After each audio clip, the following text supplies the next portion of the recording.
ton Rédempteur est vivant, il sera le dernier. Oui, parce que si nous regardons bien celui qui avait déclaré cette parole, c'était Job.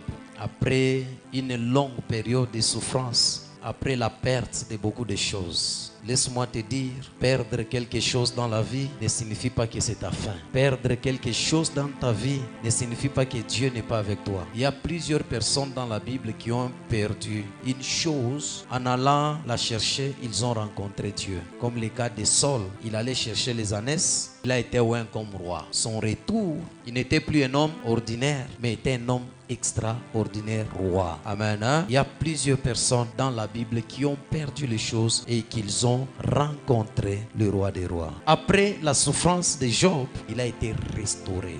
Donc cela veut dire qu'il a connu la prospérité.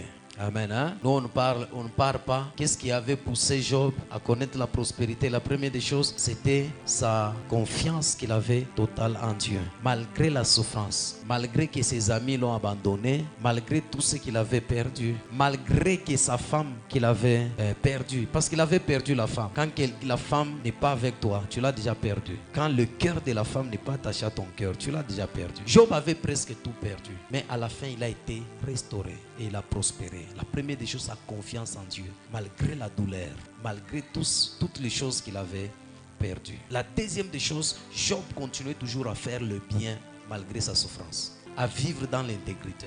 Quand nous lisons dans Job chapitre 1, je crois, 7 à 8, as-tu remarqué? As-tu remarqué? Voir et remarquer, c'est des choses différentes. Je peux voir, mais je ne remarque pas. Le remarque, c'est faire attention. Le remarque va à la découverte. Donc la maman qui est ici, elle est habillée comme ça, elle est comme ça, elle est comme ça, elle est comme ça, elle est comme ça. Même si je pars, je peux décortiquer comment je vis la personne. Nous sommes ensemble, hein? Mais voir, je peux dire, non, je vis une personne, je vis. Et Dieu a dit, as-tu remarqué? Réellement, tu l'as remarqué. Donc Dieu voulait susciter quelque chose en Satan. De savoir, pas seulement remarquer la personne elle-même physique, mais voir sa prospérité. C'est ce que Dieu voulait que le diable parle. Il dit, as-tu remarqué ses enfants, son mariage, les troupeaux? Après, il continue, il dit ceci, un homme intègre, craignant Dieu et se détournant du mal.